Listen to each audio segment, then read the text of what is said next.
There we go. All right, here we go. It begins in 3, 2, 1. Coming up on TMS, Scott needs to set the record straight. How about a double half-calf latte with extra thievery? That sounds good to me. In China, people just don't understand. Donuts and dead bodies. More X-Men coming than you can handle. Therapy Thursday. Your calls and more on this episode of The Morning Stream. All over America, a quiet revolution has been taking place.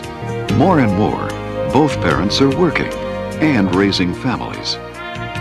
Life seems to be moving faster than ever, and Americans have rediscovered, are redefining what's really important in their lives. They want quality. What can I get for you? I've been dreaming about a hot chocolate all day. The morning stream, the morning stream, the morning stream, the morning stream, the morning stream, The morning stream. That's my safety word. the morning stream, the morning stream, the morning stream, the morning stream. Guten Tag, everybody, and welcome to The Morning Stream, TMS for short. Today is freaking Thursday, the 14th of May, 2015. We're almost halfway through this stupid month, and it's 9:04 a.m. in the Mountain Time Zone, the time zone that matters. Hey, Brian. Hey, I'm waiting for you to get to the weather. Let's see here. It's weird outside. Really weird. Good. This technical It's got a meteorologist. 20% chance of strange. Yeah. Well, more like 80. I don't know what's going on. It's like, normally you have the April crap that's like super weird, like the rains and everything, but for whatever reason, we're getting it in May, and it's ugly. And like one day yesterday, there'll be a chunk of the day. One day yesterday, there was a chunk of the day that was super nice, beautiful outside, warm, and the dog and the light breeze and the whatnot, just a good day. Yeah. And then about an hour later, microbursts appearing everywhere and like weird cloud formations. And, if we didn't live in a valley covered by mountains, we'd probably have tornadoes here. It's just insane. But those mountains, they save us, man. They don't let those funnels form. Keep the wind at bay. Keep the like back the in swirls, back in like late 90s, I want to say, there was a small tornado that picked up downtown and slammed into the side of a building and then dissipated. It wasn't anything real strong, but bigger than anything anyone that had seen in Salt Lake before. And I remember that was a huge deal. Everybody was freaking out. Like some windows broke and a guy lost his glasses or something. That was the extent of the damage. That was it. Yeah. Wow. Brian, hi. Well, hi. It's good to see you this morning. We have some things to go over before we get to the show proper. Of course, Wendy will be here later. Therapy Thursday, Yay. all that. Yeah, good times. Chat room, I hope you can't hear this weird fan noise I'm hearing in the background. It is going to distract the hell out of me. There's nothing I can do about it. I can't do a thing. If there's anything that we're experienced with, though, for the show, it's weird fans. Ooh, boy, let me tell you. The emails alone. Actually, I None want of you people, though. We're not talking about you. Present company excluded. Yeah, not you people. Not you people. What are you calling you people? So I got speaking of emails and fans, I got an email from one, and it needs addressing. And it's going to be Cool Ranch. No, it's not going to be that kind of dressing. It needs addressing, which means I need to talk about what they talked about. So I get this email that was very concerned about something I said. They always start off these emails with, I'm a huge fan. I've loved the show forever, but you said something the other day. That's kind of how this goes, right? So I went, what's this? And as I get through the conversation or through the email, I realize how quickly I realize I wish I could have interrupted them in the middle of their typing, so that they could have saved themselves the trouble. Right. Oh, whoa. Yeah, right. Exactly. No need to type any further. I know what you're going to say. And here's the context. I totally get why you felt that way. But it was enough of one where I feel like maybe it is worth bringing up in case somebody else is just sitting on this information and stewing on it and not saying anything. So the other day, you were talking about your family. British influence and how the accent affected you growing up and words you would use and an accent maybe you adopted a little bit. I was talking about regional stuff here, and then we were talking about what it means to live back east, or all these different words, and what was the word wainting instead of waiting, both instead of both, that kind of thing.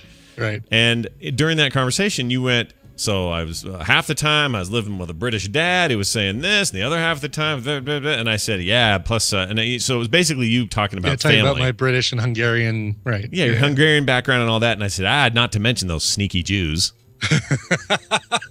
So I snuck that in, right? And to you and I, perfect context, because you and I have had conversations both on the show, both on the show and off the show, mostly off the show, honestly, if I'm to be honest about it, because I think you told me most of this off air.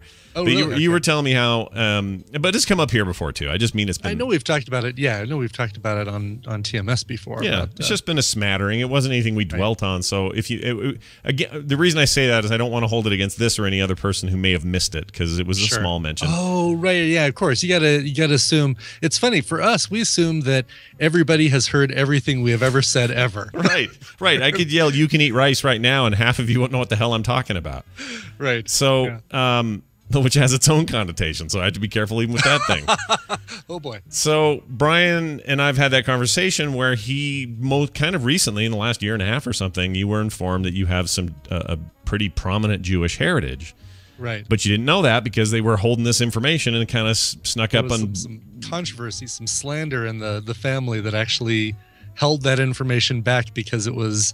there was some taboo going on, right? There was a Hungarian ancestor, grandmother's mother or something that was, or married someone who was half Jewish and didn't say anything because who knows? It was some taboo back then. Well, it could be that was, I don't know how old she would have been, but during the war and stuff, that was a thing that a lot of people hid because of various obvious reasons. Sure. So who knows? But the point was that they kind of stealth told Brian, was my point. Like, he was unaware of this particular portion of his family history, and they just sort of sprung it on him, a.k.a. the sneaky Jews. That's the reference. Right. It isn't me making some broad anti-Semitic comment. It's not you being Borat. No, I am not being Borat or anything like Borat at all. This is very specific to his family.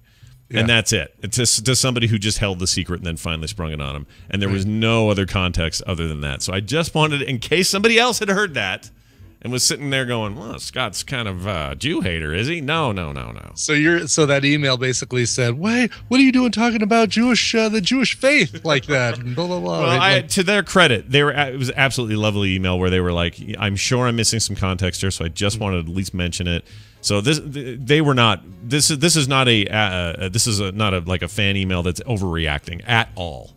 In fact, they couldn't have been nicer. Okay, good. I'm just coming to it realizing, oh yeah, I can't say certain things without giving at least a little context, Well, we need, because there's a Wikia out there, the Frog Pants Wikia, and there should be like little background pieces of information on any of those things that are memes on our show, any of those things that repeat, like love the show though, the origin of that. Sure. You can eat rice. Parking lot tacos, all that stuff. Parking lot, exactly. All those things that come up that we just reference like backhandedly, like, oh yeah, we have the 6 parking lot tacos, blah blah blah. Right. Whoever is in charge of that Wikia, number one, hope you're keeping it updated, and thank you because you're awesome. Sure.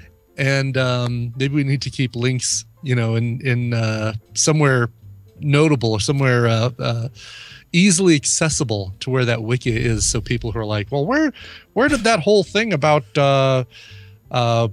guitar something with something hero, where'd that come from? What's all that business? Do we have a whole chapter on Brian having to put his headphones down and go throw up? Do we have that? Like, we should. If we don't, we should. Yeah.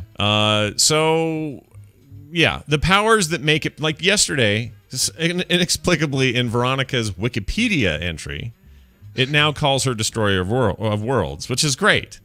Somebody went ahead and did it, yeah. And it was all, I did that as a joke forever ago, and it wasn't like never meant to do anything, but I am so pleased that it ended up in there. So why not do that to the Frog Pantsopedia or whatever the hell we're calling it. Right. Frogopedia. Here, for those not in the know, see, again, I got to give context. Veronica Ann Belmont is a new media personality, the Destroyer of Worlds. There you go. I got that off Google and then mashed it up with something else. I think Cthulhu or something. That's where I got the other one. Right, probably, yeah. Anyway, so I just wanted to clear that up. I have zero ire toward the fine Jewish people or anything else. It was just a comment about Brian and his family, and I'm not about the Jews. They're not all sneaky. Just a couple, couple of the Hungarian ones that Brian's related to. Careful. That's all I'm saying. They possess no more sneakiness than any other group of people on this fine world. Absolutely. I know way sneakier groups of people. Oh, boy. See? You want me to mention them? I like pat everything down, smoothed out the blanket, and then you jump on the bed. Yeah, rah! All right, so there's that. Tell me about Starbucks. Something bad happened. I take it from this headline. Yeah, fortunately not to me, but there's been some thievery, some thefts going on with Starbucks cards because people tend to, they get these gift cards, Christmas time, birthdays, whatever, and graduation's coming up. Mm-hmm. And so they're like, oh, great, I'll have a Starbucks card. They go online and they come up with some little easy to remember password, assign it to their Starbucks card and set it so that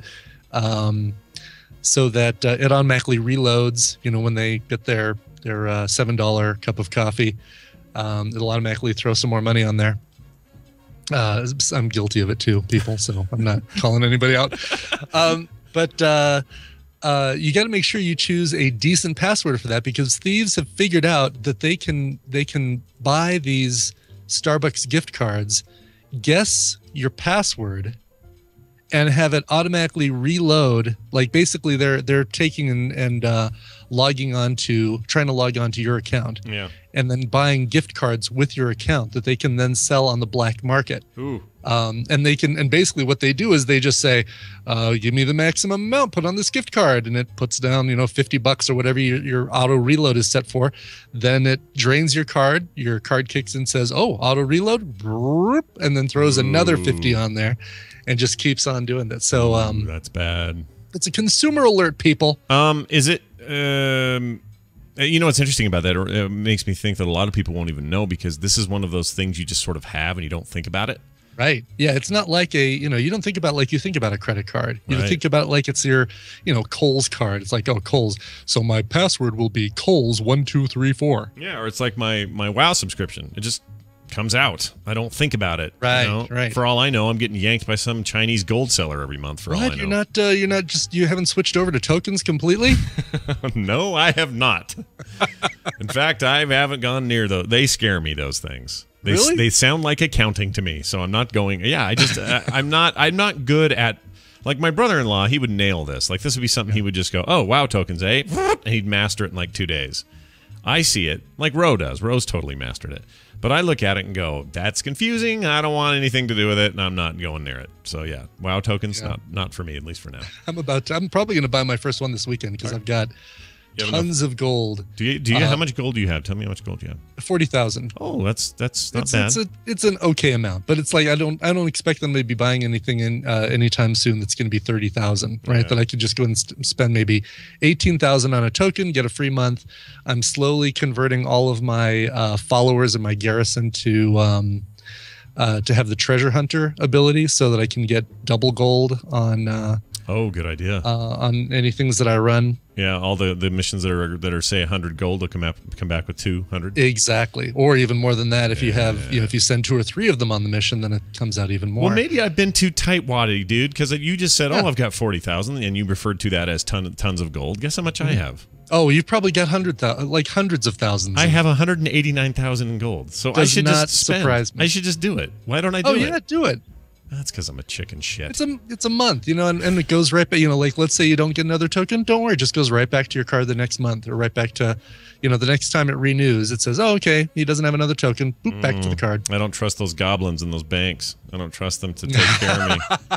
Uh-oh, that's racist. The whole market is interesting. I mean, it's a very, very interesting thing. You can be racist in World of Warcraft. It's fine. You certainly can. Yes. Yeah. You can say, I could say all day, oh, those sneaky goblins, I could say. That's right. For example. All right. Those trolls. Boy, every time. Here's the next important thing we talk about, and that is that I'm going to mention it here. I had it in the news, but it's just a small mention, but I want to just mention it. Harry Shearer is leaving The Simpsons. Yes. That's a big deal. He's a lot of voices, right? Yeah, a lot of people are like, oh, he's Mr. Burns and he's Smithers. But he's also freaking Kent Brockman. Right. One of my favorite characters of all time. I want to say he's Rainier Wolfcastle. Really? Yeah, that wouldn't surprise me. I think so. Tons of people. I can't even think of them all right now, but there's a ton, and that's a big deal. And The Simpsons, both he and they claim it's amicable. He's 71 years old. Time to move on. Whatever. He's been the most vocal over the years as being a guy who was maybe a little tired of doing it. Sure. So this isn't a huge surprise to me. But unlike Maud Flanders, who you can just shoot with a t-shirt gun and never fall off the back of a stand in an episode and die, you can't just kill off all these characters. They're all like kind of big venerable characters. Here we go. Here's a list: Ned Flanders, Mr. Burns, Mr. Smithers, Seymour Skinner, Dr. Hibbert, Lenny, Kent Brockman, Scratchy, and Kang. So I mean, these are These are high profile. These are A-list characters on here. I think you could probably get away with Scratchy being voiced by somebody else, and you could probably have Kane be someone could easily do Kang. Right. But the other characters, maybe even Lenny, but the rest of them kind of hard, and they're not going to kill these characters off. They're going to have them live on, and they're going to have somebody come in and essentially do a voice impression essentially of Harry Shearer. Okay, here we go. Here's my audition tape. Send this over to Matt Groening. Ready? I'm ready. We're recording. Smithers, who is that jackanape in Sector 5? Go ahead, get that right over to him, and make sure the checks are addressed to Mr. Brian Ibbett. You are required to do that. You have to do that song that See My Chest, made from real gorilla chest vest. See my chest. I guess it's vest. Where's my money, Brian? Oh, what happened there? You've drifted into the wrong production camp there. I don't know what to say about it other than this. We all listen. I'm a giant fan of The Simpsons and have been since the beginning and the entire run. I don't care what people say. People grow up during that time. They all have these dumb opinions about The Simpsons. It's been great. There's a reason why it's still here. Okay, it's great. Right. You know what? People can have their opinions. It's okay. Totally you don't fine. Like The Simpsons? That's totally fine with me. I don't have a problem. More for us. It's great. But my point is that even I will have to admit at some point as a fan that either people are going to start retiring, dying, heaven forbid, or something has to. It's eventually something has to give. The show's been on the air since 1989. I mean, come on.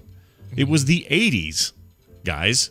The 1980s, barely, but still there when this show started. So let us not be troubled by this news. I would rather kind of see how they do it. I want to see how they fill in for him. And it's going to be very interesting. Maybe Hank Azaria just expands his range and just, like everybody now is going to sound like Hank Azaria. Yeah, that'd be great. Why not? All right, we're going to call Daryl now and see what he thinks. We will not be talking to Daryl about Shaky Cam today. We got that out of everybody's system. Holy cow. Yeah. Twitter, texts. It was everywhere. Oh, was it on Twitter too? I just saw the text. The Twitter back and forth was, what's the word? Exuberant. Let's put it that way. Okay. All right. Here you go.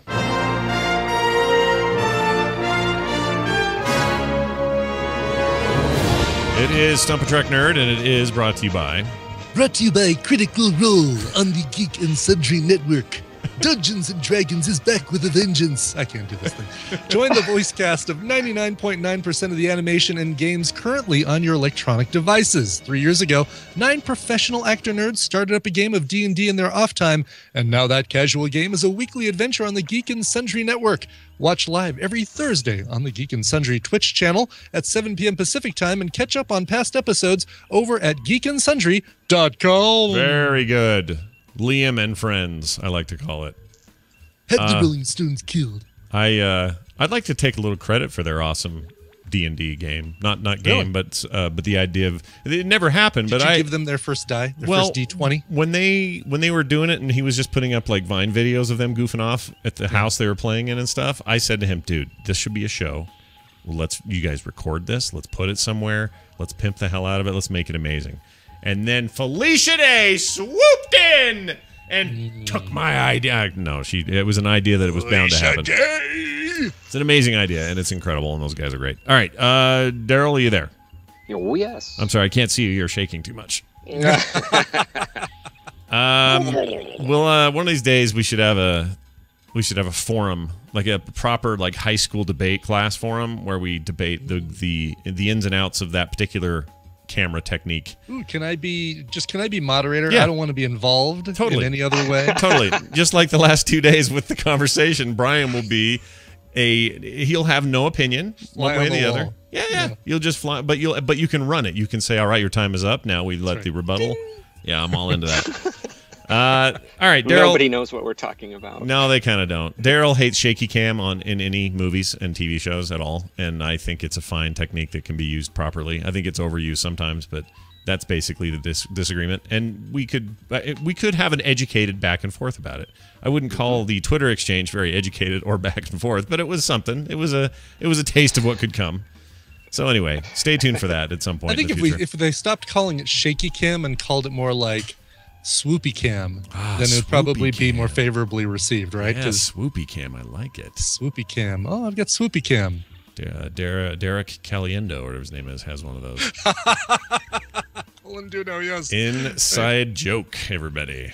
Podcaster inside jokage. Skepticast. Look it up. Yeah, skeptical cast. Skeptical. What was it called? The skeptical. No. Skepticality. There you go. Skepticality. That's it. Yes. Yeah. Still exists, right? They still do it? Oh, I don't know. Oh, I wonder. I doubt it. I don't think that. That's me being Skepticality. I'm going to find out. Skepticality.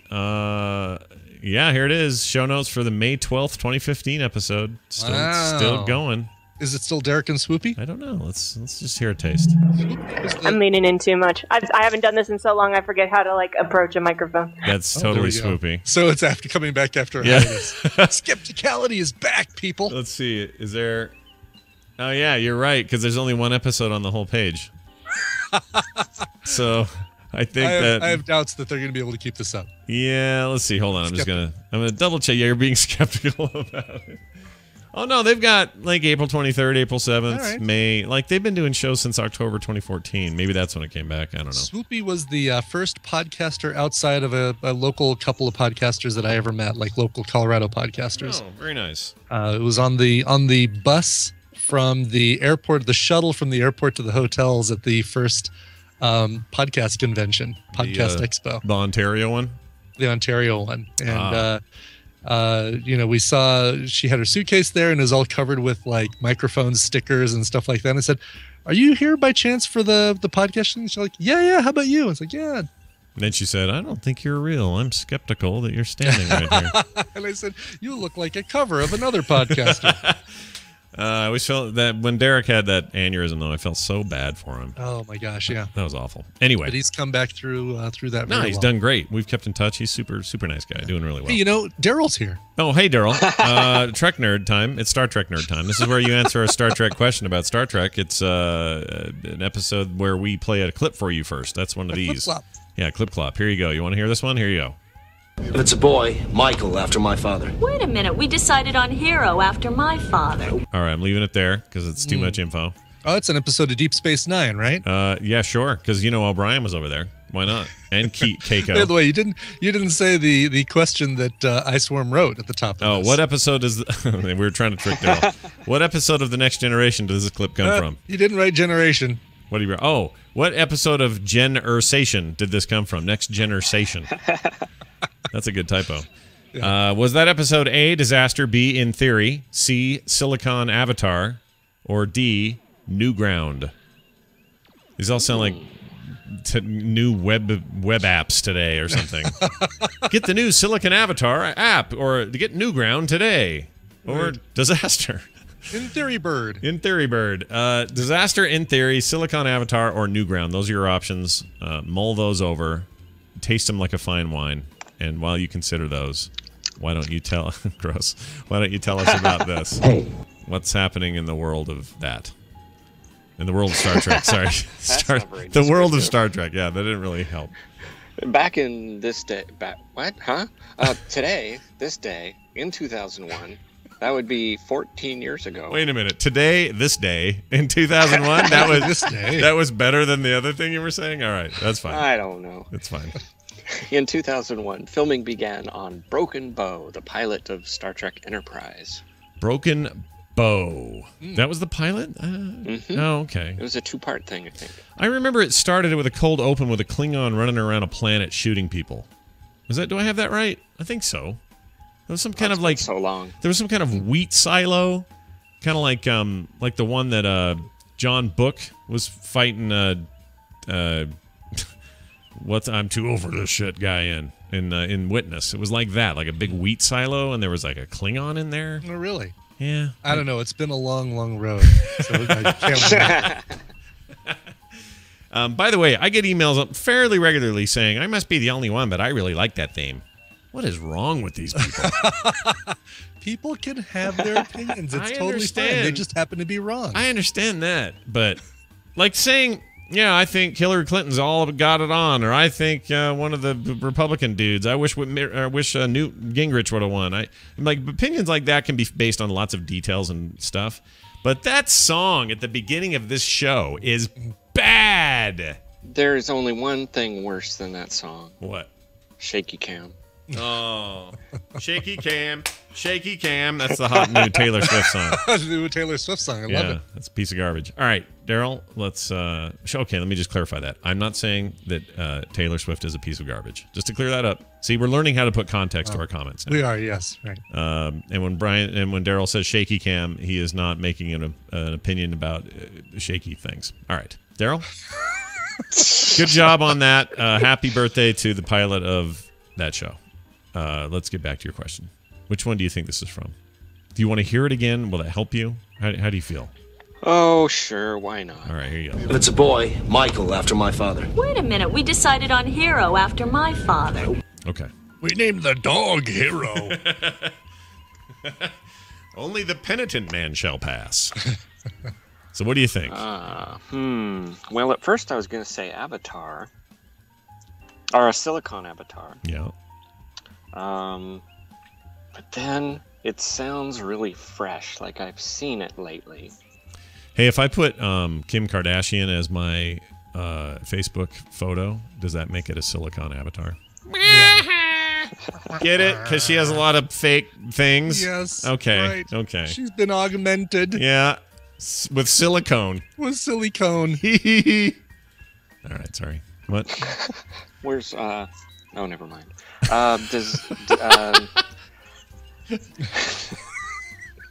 I wanted to hear boobies, but that's all. Oh, I can play boobies.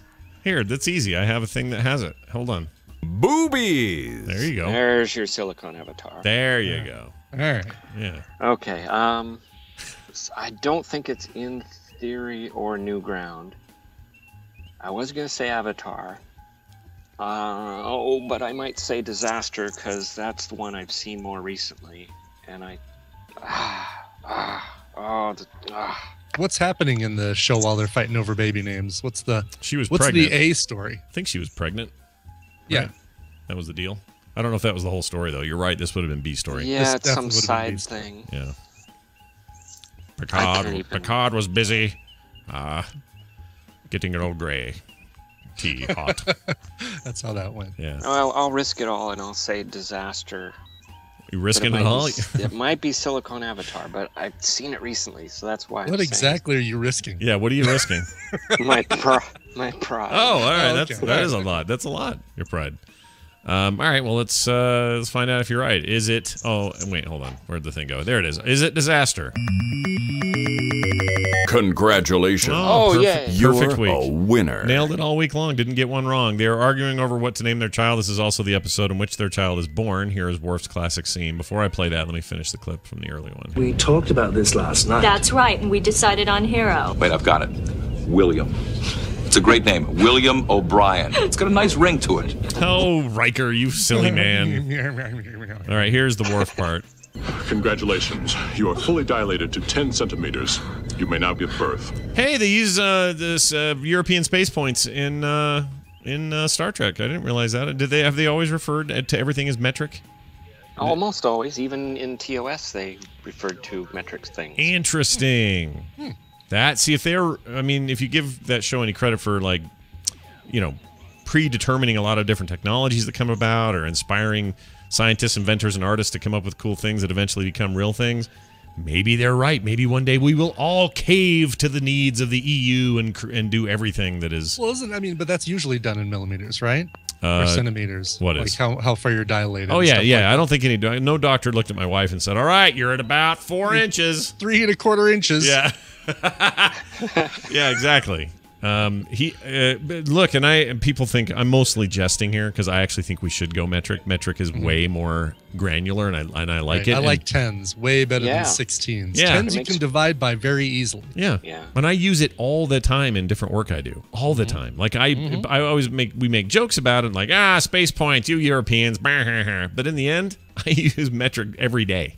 Yeah. So. Use metric every day. We should just recognize it as the better way. I don't know why we don't. We've already converted. Why is it that we don't? What do you think it is? I don't know. Do we have to go back and change movies like The Longest Yard to like the longest meter? Yeah. Or do we have to change all our football fields? Is that why? Oh, well, that's part of it. I mean, just because we use it there doesn't mean, that has to hold everything else up, right? I mean, right. Yeah, it should be. It's taught in schools, and then it's kind of disregarded after that point. Back in my day, it was 14. We can still use yards in football, because what about horse racing? Isn't that some weird thing? Lengths. Lengths? Yeah. Oh, well, yeah, that's true. We got furlongs, and we've got... but we have miles per hour and like mile marker 52s. Right. And, See, that's the thing. They'd have to change a lot of speed limit signs, all the mile marker signs. Yeah. It's never as simple as you think it is.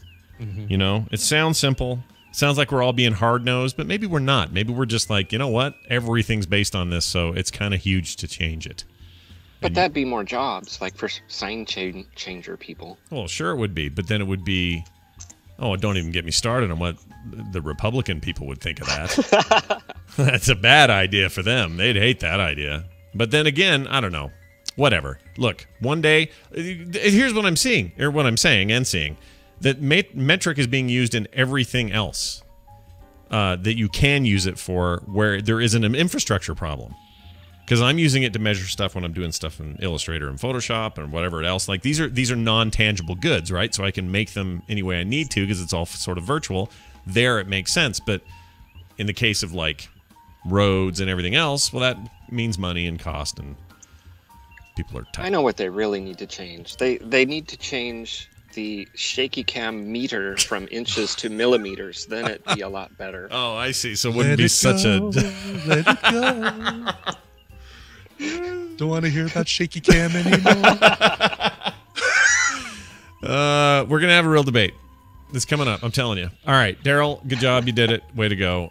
You're the Trek Nerd on Twitter, and you can also find him at This Week in Trek at thisweekintrek.com and the Grumpy Cast. And yesterday, you talked about Shaky Cam on Twitter and looked crazy while I did it. All right, next up. What's next? Daryl's going to play a game with us. What do you got? Okay, is this a Star Trek character or a recalled IKEA product? I love this category. It's pretty fun. This has been one of my favorites. Yeah. Oh, you're ready. Yeah, we need you to give us the word. Oh, you want a theme for this? Here, you can get a theme. You got 30 seconds. All right, go ahead. Oh, well, I better hurry. Gungan. Gungan. Gungan? Gungan. I'm guessing that's spelled G-U-N-G-U-N-G. Is there a G at the end? There's two gungs. G-U-N-G, G-U-N-G. Oh, is there a hyphen? Nope. Okay. So it's not the same. I could be spelling it wrong. What is it Gungan in Star Wars? Gungan, yeah, Star Wars were the Gungans. Okay. So we know because of the spelling. Boss Nass, right? Was it Gungan? Yeah. I've never heard them say that in Star Trek that I can recall. Gungan. Gungan. And that seems like Gungan could be something Swedish that is, is an onomatopoeia, right? Where it's a device that makes a gung noise, like we call it the washing machine. It goes gung gung gung gung gung gung. This is a gung. That's how I used to sing the We Will Rock You song. It starts with that. Gung gung splort. Yeah, zert. Exactly. Zert. All right, I've leaned Swedish. It sounds. Yeah, let's go IKEA. Yeah, we say IKEA. Well, if you ran into Gungan, you should get out of it because you're in an indoor children's swing that could fall on you. Oh, good. Yay. I mean, the show may have featured a gung at some point, but I don't think they ever said it. Sure. Maybe. It's the sound it makes when it lands on your child. Hero O'Brien or whatever the hell they called him. That's what happened there. All right.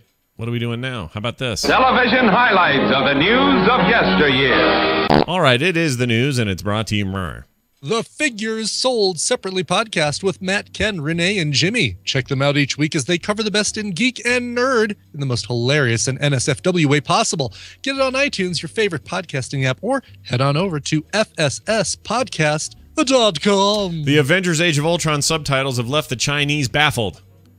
Okay. This just in. We are baffled by your movie, they say. We do not understand how you introduced these characters. Joss Whedon, or as Nicole would say, Josh Whedon. Josh Whedon, sure. Avengers Age of Ultron is just open in the world's second biggest film market, but the film's Chinese subtitles have already caused irritation among some of the country's moviegoers. At one point, Captain America says in the film, "I'm home," which was translated to, "I'm good."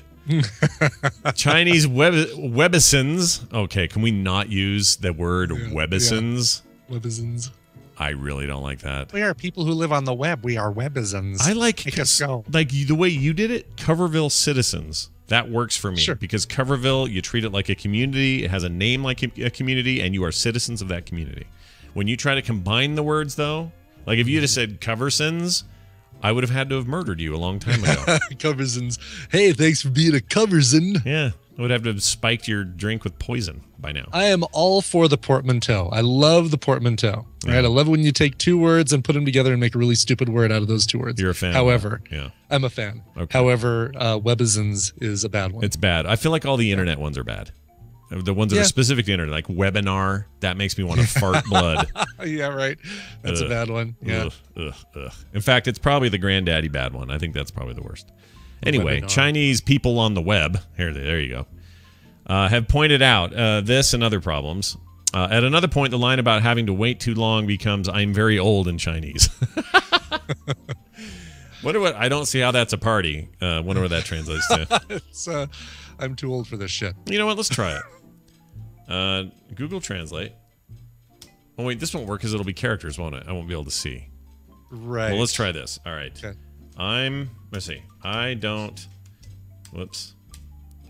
see how that's a party. Now, we're going to translate that from English, which it detected. What do you want to hear it in? Because I can't pronounce anything without Latin characters. What do you think? Dutch, Danish, how about, German. Dutch is good. Yeah, let's do Dutch. All right, Dutch.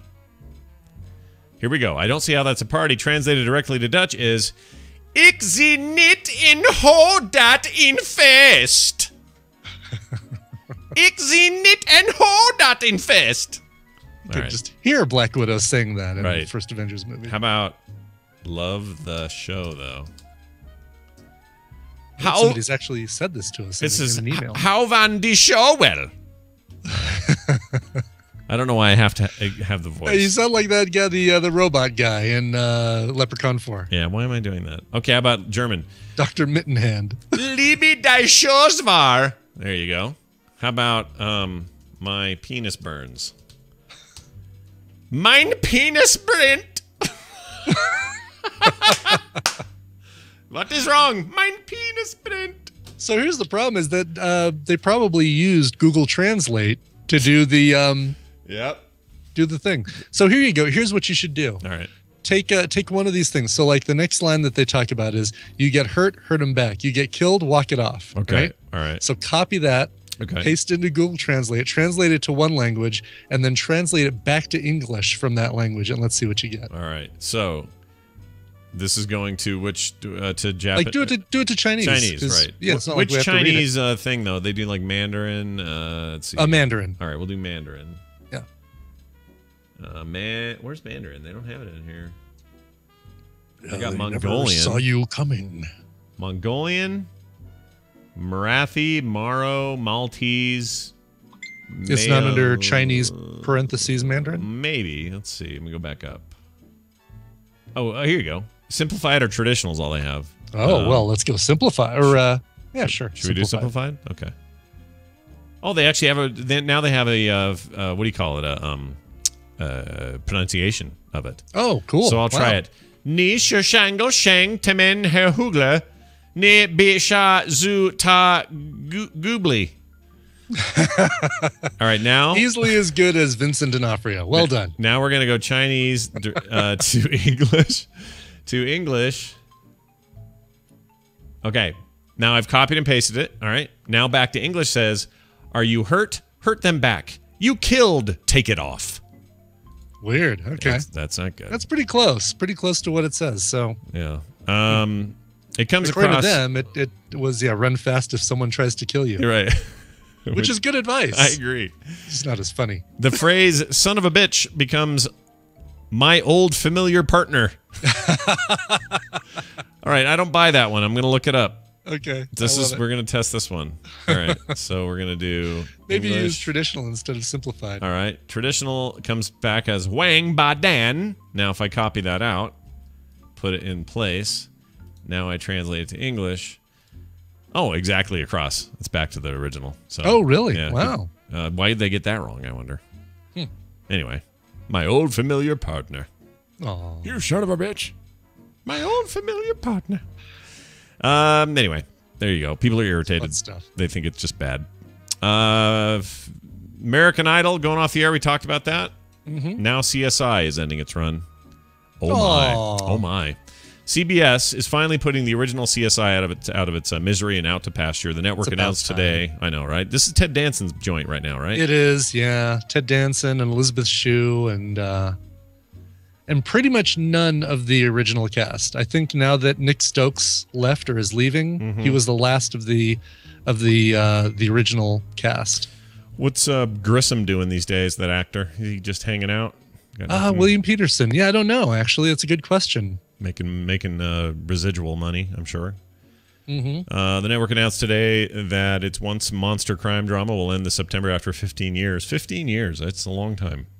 Wow. CBS Entertainment Chairman Nina Tassler calls it a retirement, but Ted Danson won't be slowing down. He'll simply move over to CSI Cyber. Really? You're just going to toss him over to the other one? That's weird. Actually, that's probably a good thing to do, right? I mean, if they liked it, I guess was he a big draw? Yeah, Must have been. He was a big draw. He was, he probably was. He brought some people back to watching that show, and he's been one of the best things about that show recently. Although we haven't watched any of the last half season. We started watching CSI Cyber, and that was just silly. It was all. It's bad. It's all. It's movie all wrong, right? Technology. Yeah, it's all wrong. That's the problem. Make it right, I'm in. Give me a sneakers series, I'm all in. Oh, totally. Yeah, it was all that alarmist well, if your daughter is using Flipwidget, the app, then they can, predators can spy on her and they come and kidnap her. Or Uber. I love when they come up with fake software names in these shows. Flipwidget. One of the worst is Law and Order SVU. They do the worst with technology. It's so bad. Yeah. Their episode with the MMO in it made me never watch that show again. It really did put me off, hard. I hated it. Yeah. The September 27th series finale will run 2 hours and will bring back some of the original cast members: William Peterson, Marge Helgenberger, Marg Helgenberger. We'll be back. When it ends, Cyber will be the last remaining CSI show. Miami, New York all went off the air in 2012, 2013, respectively. Wow! I like to do that every time I say CSI Miami. And the Who will stop receiving, they'll just receive one check now instead of 6. Is the Cyber show have a theme from them? Yeah, I can't even remember which one it is. Oh, interesting. Who's calling? Was that Decline. Your phone? Yeah, decline that business. Was that your phone or was that your watch? That's my phone, which it's because I've got I swiped to close a window, and because it was open, it disregarded my do not disturb. Psh, crappy crap. Did you see my comic yesterday, by the way? No. Go to myextralife.com and view it. Right. I think you'll enjoy it. Look at it right now. I'm looking at it right now, Scott. Apple Watch specific joke there. Oh jeez. Are you gonna poke fun at my watch here? No, it's not bashing it at all. Okay. It makes me still want one, actually. I still don't. I both want and don't want. I think I'll send a wiener to should I send one to Tom Merritt or to Corinne? Corinne. Your choice. Send one to Corinne. Wake her up. Get her out of her funk. I hope she's up at this time of day. I mean, it's never know. There we go. Gonna draw a wiener. She's probably listening to the show, so there we go. Whoops. Oh, I can change colors in mid. Oh no, I can't. All right, so she just got the one color. There we go. Take that, Brian's wiener in the air. There we go. Wait till that's on CSI Cyber. That's right. It's going to be on there for sure. What else? Let's see here. Oh, there are going to be more X-Men things. So if you were thinking we were about done here, we may be done with Hugh Jackman though, right? He's saying the Wolverine's done. He's done with Wolverine after Solo 3. After Solo 3, right? There is no him. At least not him as the actor in the new one. In the Apocalypse one? No way. Yeah, he's got to be in that. He's out. Really? Same with everyone. They're all out. It's going to be the new. No, it's McAvoy. Like the McAvoy and Fassbender are back. No. I know that, but I'm saying. Oh, like Patrick Stewart and Ian McKellen. Yeah, all those guys are out. No Marsden. No, all that cast is gone, and no Wolverine will not be. If he's in this movie, he's not this actor. Is what I'm getting at. So if we get Wolverine in Apocalypse. The word right now is it will not be Hugh Jackman playing that part. Wow. And I know that seems weird, but that surprises me. I honestly thought that he was going to do that. He was going to do a Wolverine 3, and then that was going to be it. You know what? Now that you say it. Here it is, right here. X-Men Apocalypse, although it's saying rumored, so you may be right. Where did I read this? Maybe I'm confusing it. It's possible. I really hope he is. One last time would be great. Let him pass the torch or something. I don't know how you do that, but... It's whatever. I'm excited about this new cast. And more and more, like I was a little bit concerned when they said, oh, the Sansa Stark is going to be the new Jean Grey. Right. I went, really? I don't know if I see it, blah, blah, blah. I've decided, I've had a complete flip around. I'm watching this season of Game of Thrones. She is perfect for it. Yeah, I think she's really good. But, original Jean Grey was kind of mousy and shy and nervous. She was, we're not talking Phoenix. We're not talking Famke. Not even Famke Janssen style acting. I think she's got just what we need. We need her to be a little vulnerable, a little freaked out. She's going to be perfect. I'm really excited about that role. For sure. And lately, her hair just looks redder and more Jean Grey-like anyway on Game of Thrones. So there's that. Game of Thrones. Man, the email's coming in about nudity in Game of Thrones. I've got. Oh, really? Yeah, we opened up a can of worms there. It's all right though. Anyway, what was my point? Oh yeah, more X-Men coming. That's the point. Fox's own cinematic universe for X-Men is about to get bigger. Deadline reports the studio just signed the Fault in Our Stars director Josh Boone to co-write and direct the new X-Men spinoff called The New Mutants, based on the New Mutants, I assume. I would assume so, right? Yep. New Mutants originated in '82 at the height of the classic X-Men run and focused on a younger, more angsty group of mutants as Charles Xavier's Academy. While they did have to contend with regular teenage issues, the group's adventures were also frequently weirder than their older counterparts. For instance, Magik, M-A-G-I-K, in addition to being a mutant and X-Men's Colossus's sister. Illyana Rasputin. Yeah, that's her. Look at you with the knowledge. Oh, I was all over X-Men and New Mutants in the 80s and 90s. This is your jam. This is my jam. This is my It's also the Sorcerer Supreme of the demonic limbo dimension. Boone will be in charge with balancing with the youthfulness of the team with some of the series' darker themes. Deadpool, originally in the pages of New Mutants, incidentally, by the way, is due to hit theaters next February, with X-Men Apocalypse releasing just 3 months after. Then we got a third and final Wolverine movie in the works. Fans will officially expect 4 X-Men movies in the next few years, so that's intense. There you go. I feel pretty good about that, except that it's so hit and miss. Yeah, it really is. I mean, they've found their way recently. Like Days of Future Past, I thought was good, and First Class was good. I thought First Class was excellent. Days of Future Past had some problems, but it was a fun time. It was more fun than Last Stand, for example. Yeah. It is time to retire the old people, though. We need to be done. I think so, yeah. I love those. Keep Jennifer, oh, crap, what's her name? Lawrence. Took over for Mystique. Yeah. She's out, though. She's out, too? Yeah. I heard forget this damn movie. Somewhere, somebody said she was out. Maybe I'm hearing, maybe this is all coming from the same article I read, and I don't know where that is. But I swear they were talking about her and him and somebody else. But like McAvoy... Like the New Mutants thing is probably not them. No, it wouldn't be. It would be, but it might be. I mean, they could keep McAvoy on for that, and he's just because Charles Xavier led the New Mutants. That's true.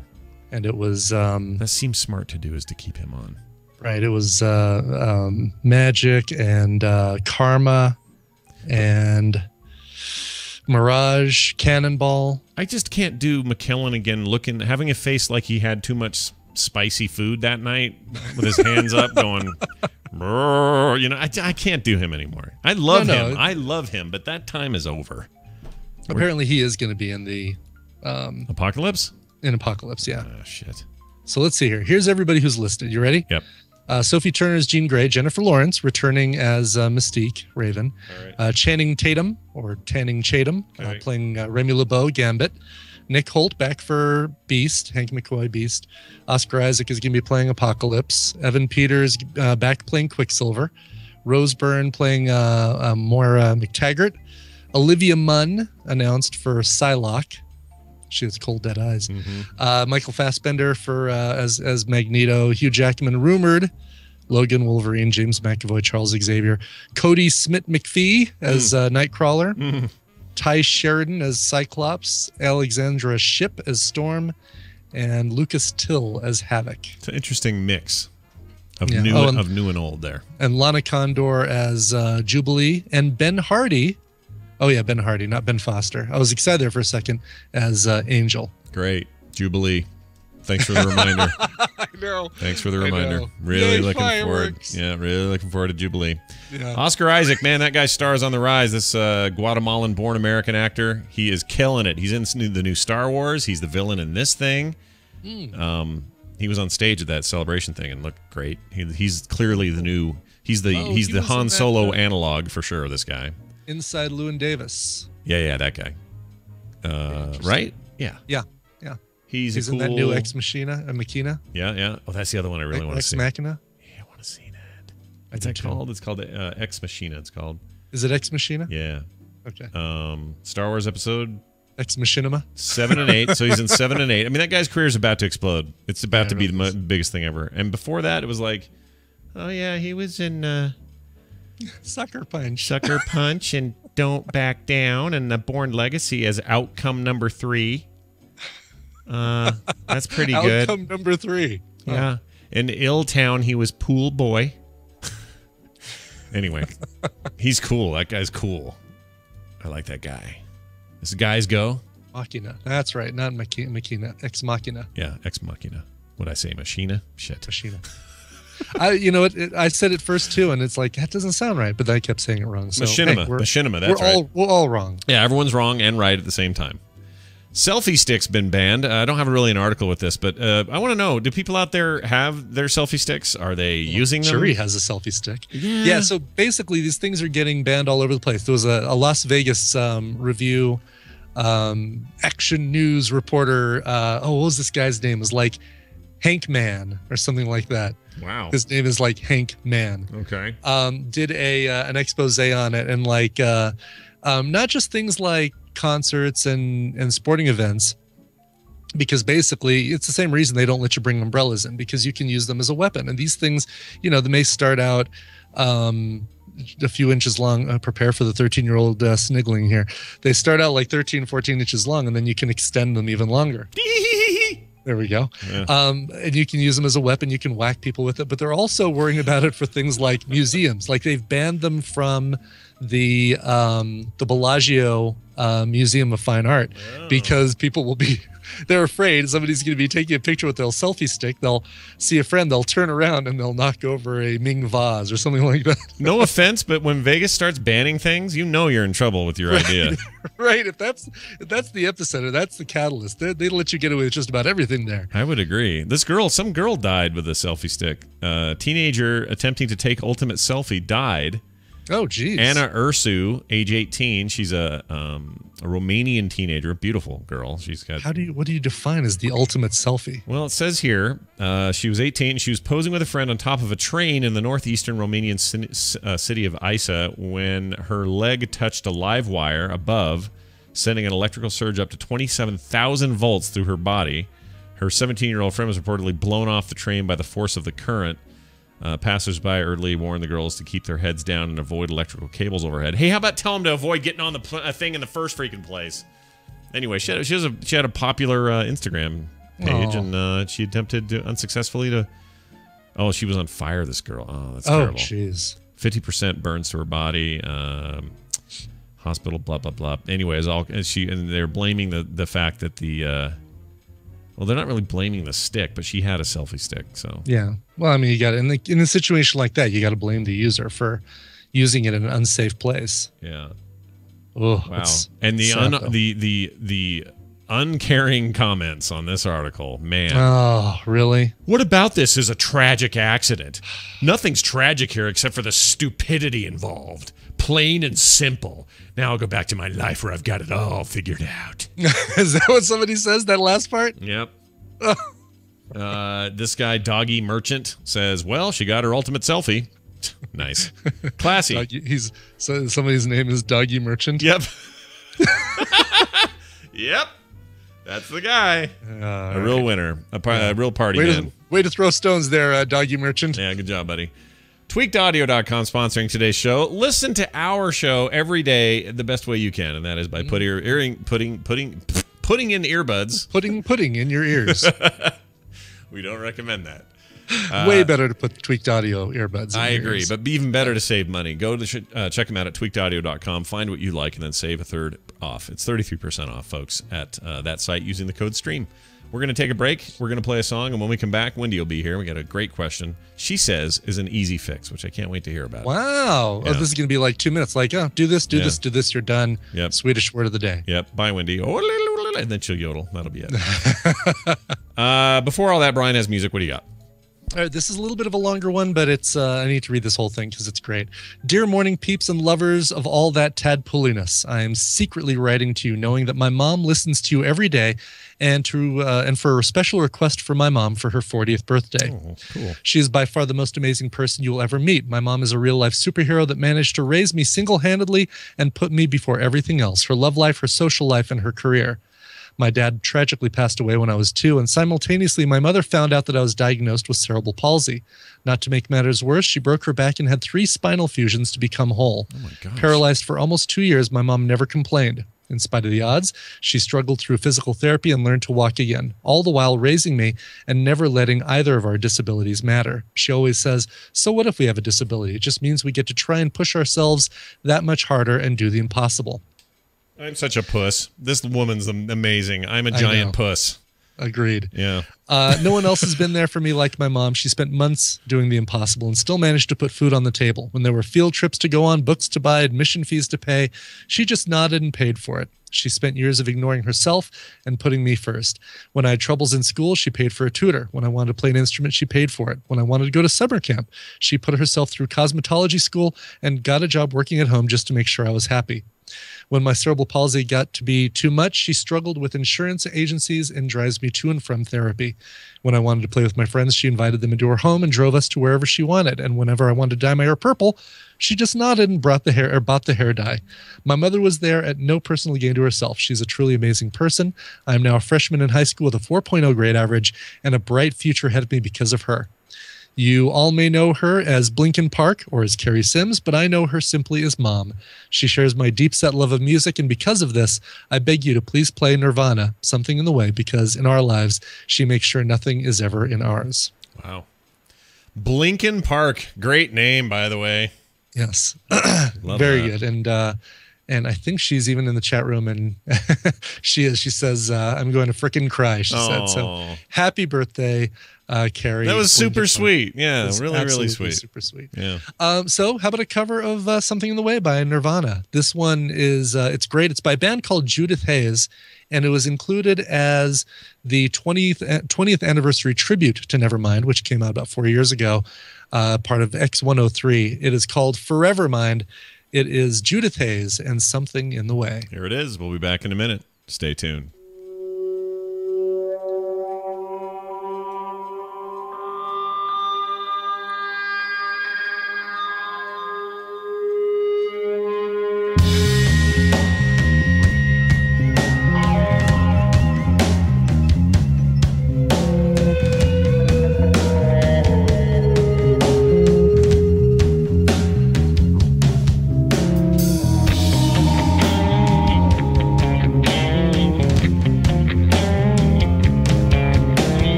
top has sprung a leak, and the animals I trapped have all become my pets, and they're living off the grass and the drippings from my ceiling. It's okay to eat fish, 'cause they don't have any feeling. Something in the way,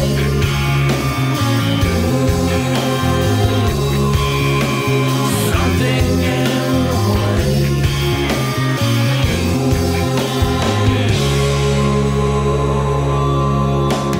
Underneath the bridge, my top is sprung a leak, and the animals I trap have all become my pets, and they're living off the grass and the drippings from my ceiling. It's okay to eat fish, 'cause they don't have any feeling. Something in the way,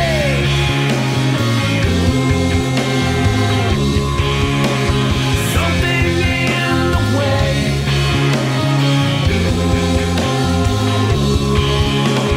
something in the way,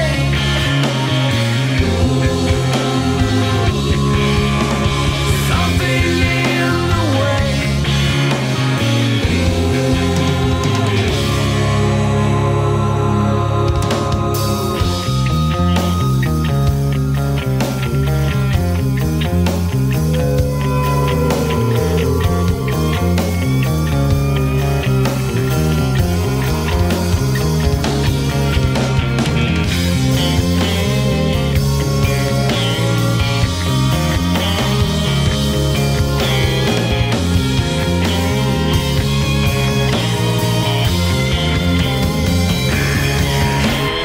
Something in the way, something in the way, something in the way, something in the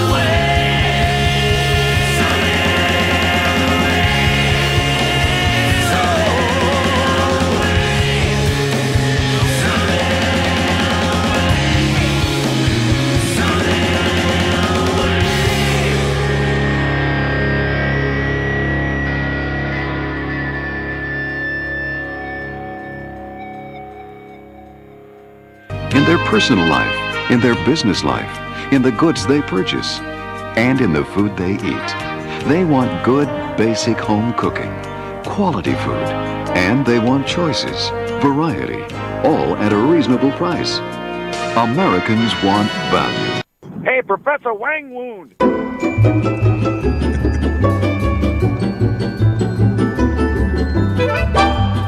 The morning stream.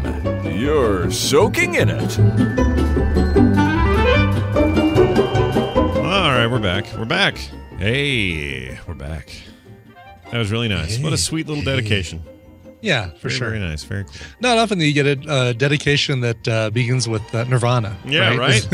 Yeah, and the kids are all cover. the kids are all back into Nirvana now. I've noticed. Yeah, well, there's that new documentary about Kurt Cobain that I really want to see. Yeah, I want to see that as well. But like Nick says, all of his friends are all into 90s grunge now. So cool. There it is. Coming back. Beats the other crap. Swinging around. Yeah, exactly. My niece still thinks, and Ken, if you're listening, she'll enjoy this, but my niece still thinks that One Direction will live on to be the greatest band of all time. And I have news for her. They won't. No. I try to tell they're her already that. down a member. I'm trying to be. What are you talking about? Yeah, Zane's out. I'm trying to be a good uncle, right? I'm trying to tell her the truth. She's not having any. All right, let's get Wendy on the line. Hello. Hi, how are you? Hi, good. Hey, How are you? I got something for you. You want to hear something? Yeah. All right, here are two things from Wendy that she doesn't know I captured. Oh, no. First one is her life advice, and here it is. We all eat food, we poop, we need oxygen, and we're all afraid of looking stupid. There you go. It's some good life advice. Nice. We eat food, we poop, we need oxygen? Need oxygen. Yeah, Mhm. and we don't We're all like to be afraid of looking embarrassed. stupid. Yeah, so it's good. I think There's some good. that needs to be on a T-shirt. I agree. It does. It's really true. When I just heard it, I was like, "Dang, that is true." It's pretty intense, yeah. Intensely true, not just true, intensely true. Now, here's you just making weird sounds that may make people think twice about your last advice. So here you go. I'm such a kid. There you go. So. I sound like I'm dying. I know, right? It was just something you did last week, and I thought, hey, capture it, play it, capture enjoy. That, play it, oxygen. That's right, poop, and that sound. Yep, all those things. Wendy is my sister and therapist. She comes on Thursdays and does Therapy Thursday. We've done it since the very first week of this show, and its inception in 2011. And we're very excited about it. Yes, Wendy, it's good to have you back. There was something Swedish I was going to ask you, and now I've forgotten it, so I may have to wait. The thing they put babies in. We learned today are called... The corner? Yeah, no, when they hang them in the what do you call it? The hanging baby thing.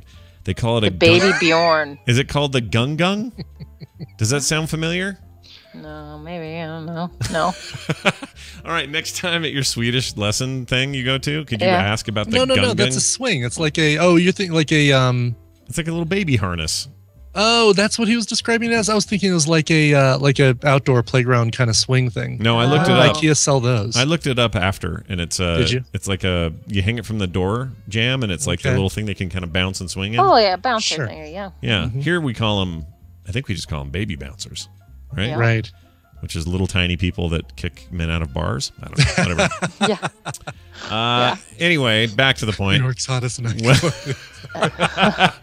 Wendy, are you feeling good? Are you ready for your big question this week? Oh, I'm so ready. All right. Man, you got on the call so quickly. I hardly know what to do with myself. Here we go. Here's your thing. Sorry. No, that was amazing. It was great. We usually, have to banter and like fill space, but you answered right away.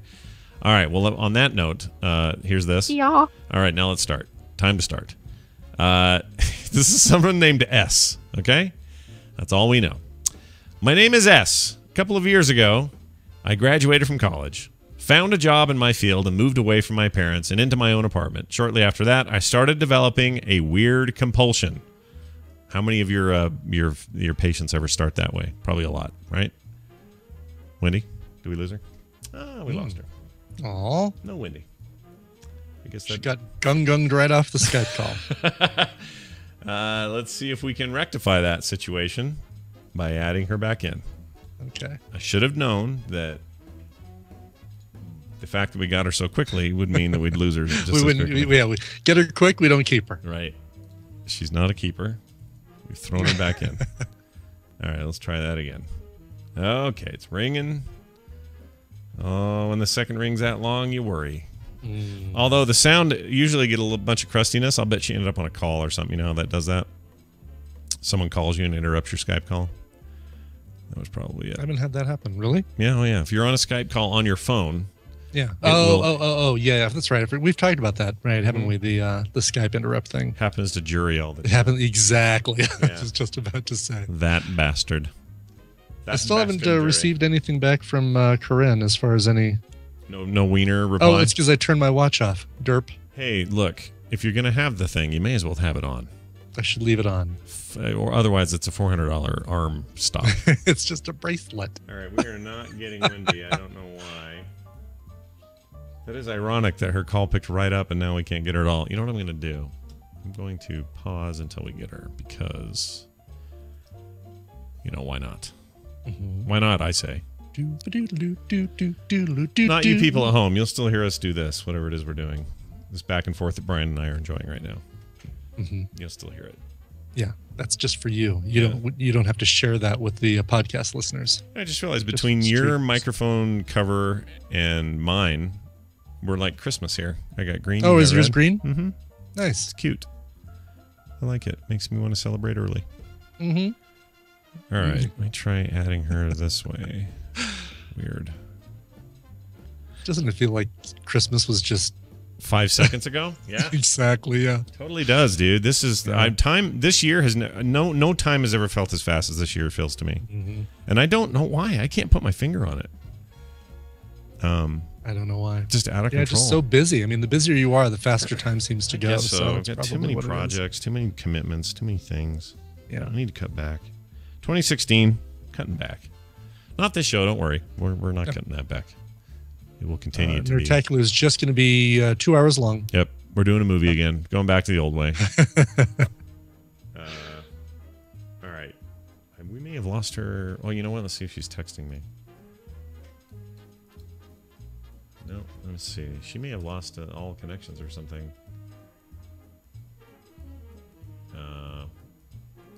Whoops. Hold on. Hang on. Okay. All right. Everybody just okay. Hang in there. We got it. Oh, shit. Okay, kill that. All right. Try calling her while I check the text. Hopefully it's nothing serious or bad. Or badly serious.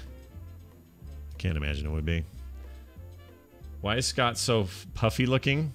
Why are you so puffy looking, Scott? I've lost weight. What do you mean? Is he gaining his weight back? Says Gay Paul. No, Gay Paul. Oh, geez, Gay Paul. I shaved my beard. Is that what you're saying?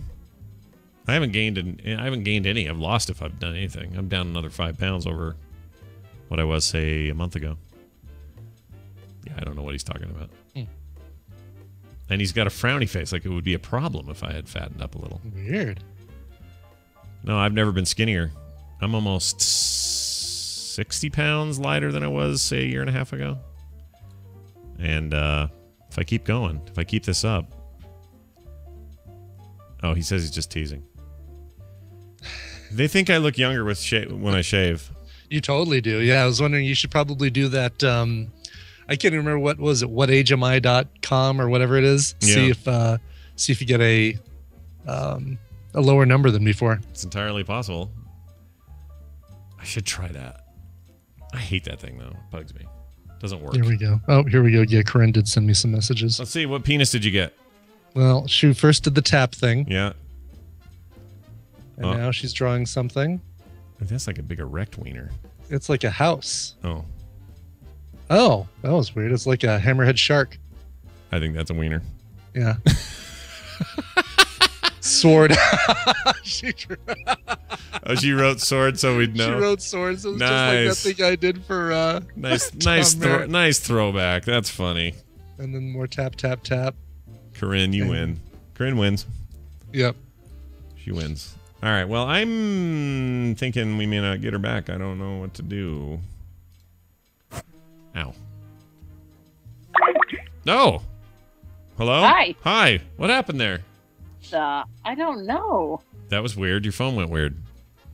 It did? Yeah. You jinxed it by telling me I answered the phone too fast. That was our theory, too. Are you on a computer now? Yeah, now I'm on the computer. Oh, all right. Well, we'll make that work. Hold on. I gotta restart this here. Okay, we're recording again. We're back. Wendy we had some technical issues, but we're back. Everything's fine.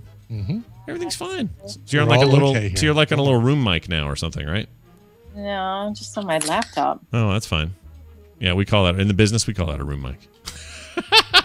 All right. How far did I get? I only got the first paragraph done.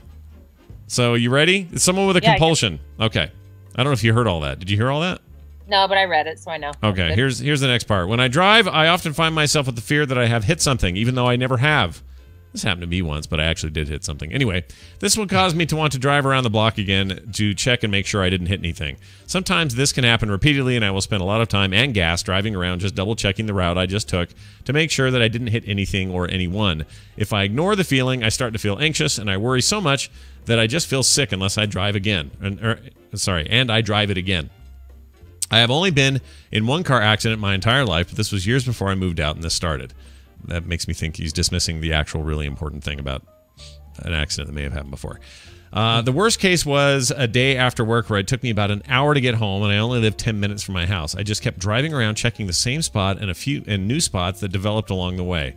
I have talked with my parents about it. They mentioned that if I hit something, I would definitely know. Thinking this while driving only helps sometimes. What can I do to break this compulsion? Thank you in advance. Love the show. S. So, one time I actually hit something because we saw it fly up over the hood, then stopped the car and got out to see if we could help, and there was nothing there. That was weird. Oh, really? Yeah. Like you could find no trace of it? No trace. Well, there was blood and like some fur on the front of the car. Okay, you keep saying it. Well, do you know what it was? We think it was a dog because that's the only thing we could think of in this neighborhood. It wasn't like out in the woods or out in the boonies or anything. Mm-hmm. And there was like hair in the grill and like blood on the car. But obviously what happened is it probably limped away, right? It got away. It was so fast, and I swear we hit it so hard. And we didn't even, I mean, I didn't see it before we hit it. It's not like I went, another thing to kill. Let me run into it. But right. It just weirded me out. Into it. Right. So, Wendy, where do you go with this? Where do you start? Well, so here's the thing that's really annoying about what this guy has going on is that it is so hard to feel like you can function and feel normal, because it starts one day. Like, it sounds like for him it was a starting point, and we can talk about maybe things that have triggered it a little bit, and then he's now spending so much of his time and effort, and it starts to feel like, wow, I might be a little bit crazy. What am I doing? But he can't seem to stop. And it's a really painful problem. And it has a name. It's called obsessive compulsive disorder. Mm-hmm. And it's not uncommon for it to start in sort of adolescence, early adulthood, which it sounds like that's probably about when it started for him. And until recently, we sort of thought OCD was really rare. And of course, TV's been showing the hand washing version of OCD forever, and, that's a thing. But it's way more than that, and it comes in so many varieties. In fact, in all the time I've seen anyone with OCD, and that's not like I see a ton, but the ones I've met one person who has the germ hand washing version. Everyone else is different. And in really interesting, specific ways. And so I'm going to talk about what that is. Okay.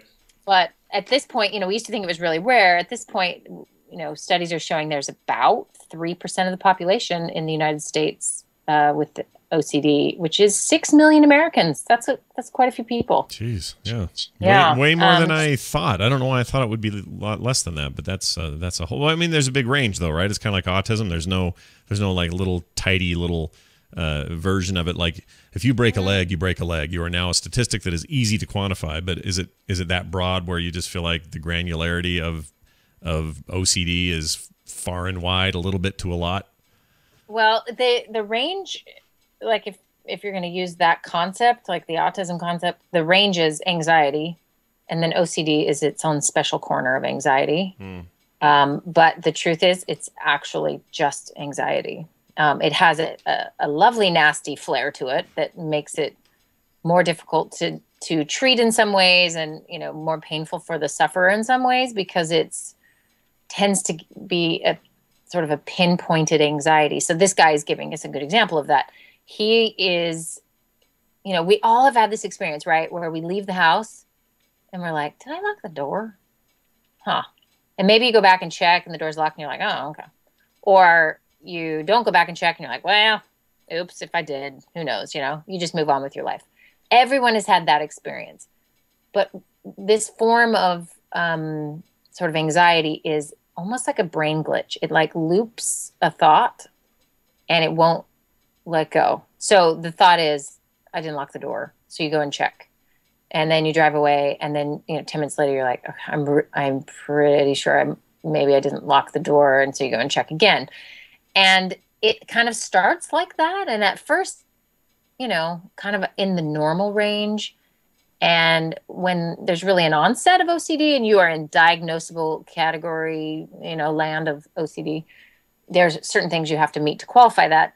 And what starts to happen is you have all these extra painful, very strong thoughts. Like, if you don't go back and check to see if you hit someone, your mother's going to die. I mean, they start to become what you would think is irrational, but for the sufferer, it really feels real. If I don't go around the block to see if I've hit someone, then I'm a horrible human being and I'm going to hell, or, something bad will happen to a family member of mine. A lot of OCD, the thoughts start to revolve around harm to someone else, catastrophe. It can be a number of things. I've had clients I had one child client that it was so sad. She had a version of this where, in order to read words, she had to change where the words were and letters, and so they made different shapes until it felt right. So imagine how long reading takes when you're a 12-year-old kid and you're having to rearrange letters so the page feels okay. Oh, man. And if she doesn't do it, then something bad's going to happen to her family. So that's how the brain, it sort of takes all of our old self-protection, sort of reptilian brain fear and response, and you must do something to protect others. All of that on top of something that doesn't make any sense. Like, needing to, check that you have perfect spelling before you send an email 100 times, or something bad will happen to your uncle. It's light switch it doesn't on and make off a bunch sense of to the rest times, of us. something like that. Yeah. And it's really sad, because it's very, really difficult. But what's interesting is there's been so much progress in treatment for it, and there really is good treatment, and it's something that he can absolutely get help for. And a lot of people can just have symptoms completely eliminated. So I think there's a couple steps here. One is that he needs to get educated on what OCD is. I'm going to give you a couple websites. You can just Google this. The International OCD Foundation. They have some pretty good stuff and a lot of research, and it's pretty great. The other one is Dr. Reid, R-E-I-D, Wilson. It's like a self-help site for OCD. You can find that pretty easy. Just Google that. He's not a volleyball with a face drawn on it, right? This Wilson. No. Okay, just making sure. Absolutely no. All right. No. Can I go back to something that I have a question on? Something you said a minute ago that I feel like we glossed over. But so are you saying that if you start developing some of the lighter attributes of OCD, like, I got to go back and check and make sure I lock the door, or did I leave the oven on, going back to do that? Are you saying that it can escalate and develop into something? Like, is that a common, okay.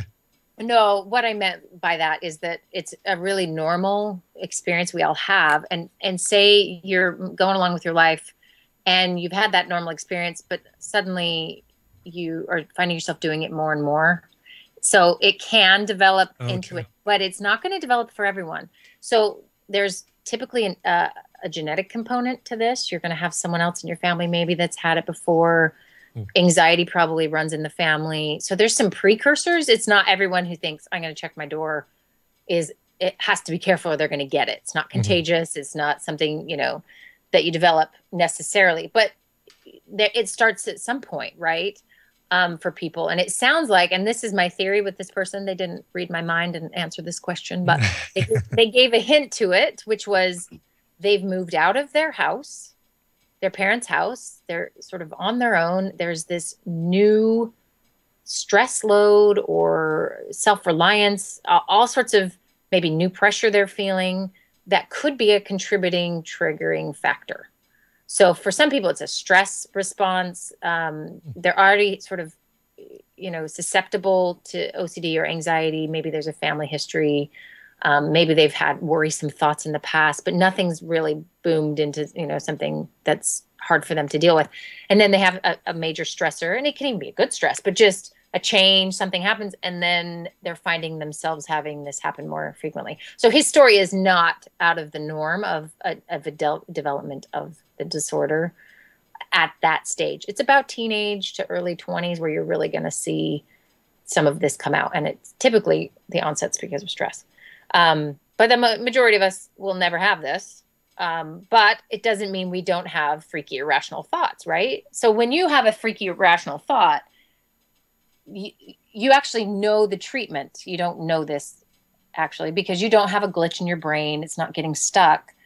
But you do some things that really are the treatment for OCD. So let me define OCD really quick. O is obsession. You have a thought that gets in your head, and in his case, it's a checking behavior, which is, what if I hit someone? What if I hit something? I think I might have. I have to go back and check. So you can do that with the oven. Is the oven on? The curling iron. Lock the door. Right. Lock the door. Those type of things. And you can stand there with your clicker and lock your door 10 times and staring at it, and you know for a fact you've done it, and walk away, and that thought comes back. That's the difference between someone with OCD and someone without. They'll lock it, make sure it's locked 10 times, and then they can walk away and let go. That thought doesn't come back. Well, are you sure? And it really is like having a monster live in your head who is reminding you of things, your greatest fears tied to the what if question of, did you lock the door? Or maybe there's germs on your hands, or, maybe the letters are in the wrong order, whatever it might be. So these thoughts become really strong, really abusive, and they really get connected to self-preservation or preservation of other people sometimes. Here's an example that's kind of freaky. People who have OCD might have a thought that it just pops in their head. Like, I had the thought of killing my daughter, right? Yeah. Why would I think that? Okay, now I can't trust myself. I might accidentally kill my daughter. Someone else might be like, whoa, that was super bizarre. And of course I'm not going to kill my daughter, and move on with their day, or think, okay, maybe I need more sleep. Something's happening.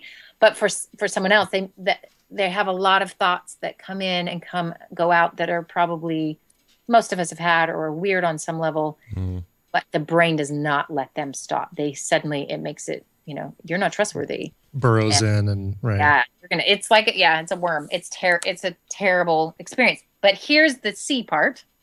So the O is the thought or the obsession that you can't stop. You cannot stop that thought from happening. And then the C is the compulsion. So it's some type of behavior to alleviate the anxiety that comes with the thought. So the germ example is, we're all familiar with, and is a pretty good example of this connection. And that is, I touched a doorknob. I'm sure there's 3 billion germs on that, and they're going to make me sick, and I'm going to die. That's the thought. And you can't stop thinking about the thought. Well, what do? You wash your hands. So you wash your hands, and what happens is there's a little endorphins, a little dopamine release, a little relaxation. You have solved the problem. You've washed your hands. The problem, for most of us, my hands were dirty, I washed them, move on with your life. When you have OCD, your brain will not let you let go. There's probably still a germ on there. And that last germ is the one that's going to give you this disease, and you're going to die, or you're going to touch a child and kill a child. It's that intense. So then, of course, you're going to wash your hands again. I knew a woman who literally had no fingerprints because she washed them off. Jeez. So there's no pleasure in this. Believe me, there's no like, oh, now I feel relief. Maybe the first couple times, but it builds and it builds, and you may have a break this day, and then the next day it happens, and it varies for people. But it's really important to remember, at its core, it's anxiety. The content is really specific and annoying, but it's still the same beast, right? So you treat it in the same way. So we'll talk about how you treat it. But so you have the O, it leads to the C. And when you do the C, the compulsion to make it feel better, what you're actually doing is making the whole thing worse. That's the disorder part. Right. That leads to the D. That's the real crappy part, is that the one thing that gives you relief is actually the thing that is like shooting gasoline onto the fire. It makes it worse and worse and worse. So you sort of spiral into this, pretty bad state. And a lot of people will spend all day in these behaviors, checking behaviors or compulsive washing behaviors or whatever. And it really, really interrupts your life and really impacts your relationships. So the treatment is, step 1, really, really, really, really study. I'm saying that word a lot. Really look into OCD. There's some crazy websites, of course, but the 2 I gave you can give you some really good background. Understand it and know when you go in for treatment, because you need treatment, and because this will only get worse. If you keep checking, this will only get worse. Every time you check to see if you've hit something, you're making the problem worse. And every time you try to force yourself not to think about it, you're actually making it worse. So the tools you have that you're using logically right now are actually causing this disorder to become worse. So you need to, stop thinking you're going to fix it by doing compulsions, because you're only making it worse. You need to find a therapist who will do behavioral therapy with you. Traditional talk therapy about your feelings and your mother are not going to help you. You need to go directly to someone who's going to do, it's called exposure response therapy. So really the best method we have is that you figure out ways to have the obsessive thoughts be triggered, and then you practice not doing your compulsion. So it would be... They're not going to make her drive around and hit something, are they? No, I hope not. No, you probably will be driving around as part of the therapy. Sure. So the hand washing one I can explain pretty easily is you would have the client touch a doorknob in your office, and then you would work on relaxation and breathing and, acceptance that your mind is decided to be obsessive about this idea. And you would elongate the time between when the obsessive thought comes and when you actually wash your hands. Interesting. So don't let them bolt up and run out and wash their hands, and don't let them whip out some Purell or whatever. Just make them sit and stew in the normal part of the process that drives them to go do that, but not do that. Yes. And there's a lot of things in between there where you're teaching them how to manage the thought emotionally, what to do physiologically to relax, how to survive the hour between the thought and the compulsion. And eventually what you're doing is you're eliminating the connection that your brain has made with such intensity. You're slowly killing that process. Right. But doing it alone, really hard. Mm-hmm. And not that it can't be done, and this guy doesn't have a severe case, but it's getting worse, and he's making it worse by doing the compulsions. And that's the stupid thing, is no one knows. Every one of us would say, well, stop thinking about it. That's what you do. Well, that is actually the worst thing you can do, is to try to stop thinking about it. The other thing is just go drive around the block and see if you hit anything. That's the other thing that's going to make it worse. This jives pretty good with your whole mindfulness advice in previous weeks, where you're not meant to, it's not a meditation that's meant to make you ignore or distract you from all the things that are happening. It's supposed to tune you in on actually experiencing them, looking at them more analytically, letting them come, letting them pass. Like, that stuff seems right in line with this, and probably would get suggested along with that therapy, would it not? Absolutely. And he'll learn a lot of skills when he does this. This isn't just don't wash your hands and sit here and stare at me. It's a lot more than that. And then he can, and he'll probably have to on purpose go expose himself to this thought. The more you can. Some people have compulsions or obsessions that are hard to trigger, and that may sound weird. I've known people who have religious obsessions, and they need a religious context for them to happen. One woman in particular had unbelievably inappropriate sexual thoughts in religious context. Oh, really? Wow. Yeah, it was so devastating for her, because she was a very religious person, and the onset was when she was, early 20s, and anytime she was at church or there was a prayer being said, it was just like vile imagery in her head. And the immersion therapy with that, it sounds like it would be something difficult to. Yeah, you'd have to go to church every day or find somewhere to trigger that thought. It's a little more difficult to work with. You still can, obviously, but the driving and hitting thing, is a lot easier to conjure up the obsession. So it is only in the sense that he has to be out driving and then suddenly go, oh, okay, here's this moment where I thought I hit something. So you have to hope that happens. And I guess if it's happening more and more, maybe it isn't that hard to trigger it. But then, and what's interesting is trying to make it happen. Mm-hmm. You'd be surprised at how helpful that is to stop it from happening as well. Interesting, really. Yeah. Okay. So try to worry right now. Everyone worry. Okay. It's hard. It really is hard to do. And so that's part of the treatment. So he needs a good therapist. Educate himself first so he knows what he's asking for when he goes in. It's not that long of a treatment.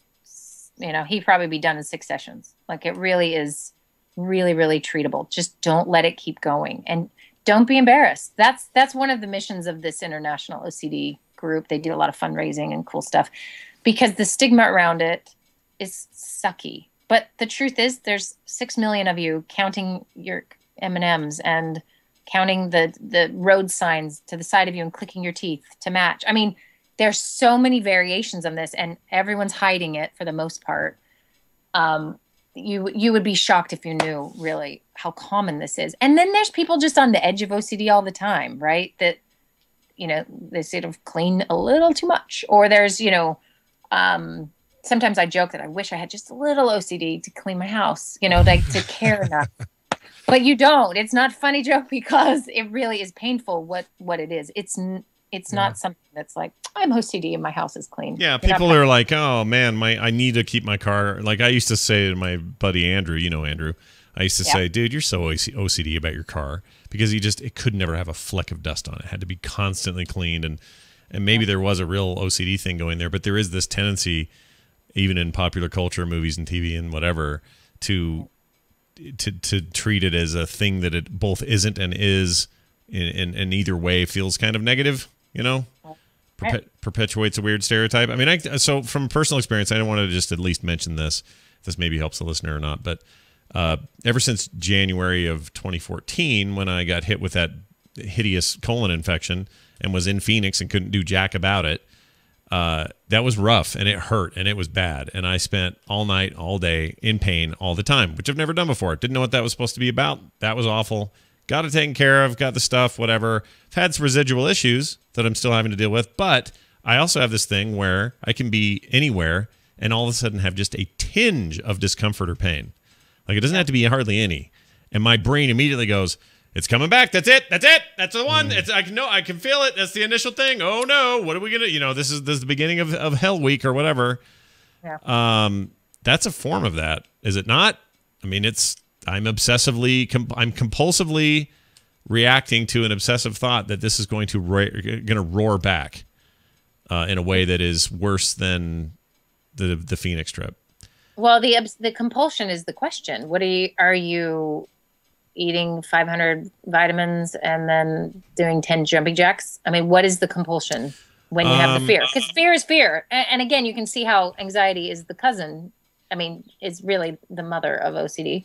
It is the same thing. It's just a very specific form, right? But you've had an experience that created a thought that, you'd never want to go there. So, of course, it's going to come and cause panic. And there's a difference with this a little bit. This is a thought that tends to be a little more not basically from experience. So, so here's a good example.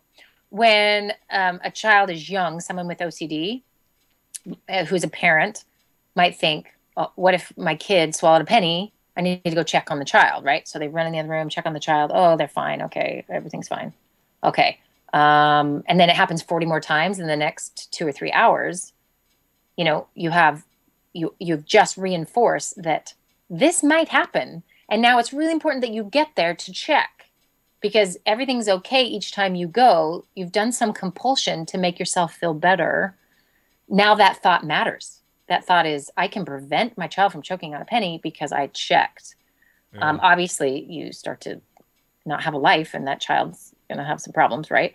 And the difference between someone who's like, oh, I hope my kid's not swallowing a penny, and they go and check, and someone with OCD is how you interpret the thought, right? Mm-hmm. So you're going to have a pain in your stomach. Your interpretation comes from experience and from the pain you had. And then, okay, what do I need to do to make sure I'm okay? Well, I'm going to eat good, not eat those Doritos, and maybe I should go to bed now, or, whatever it is you're going to do to take care of yourself. Those things actually work to not initiate your biological response.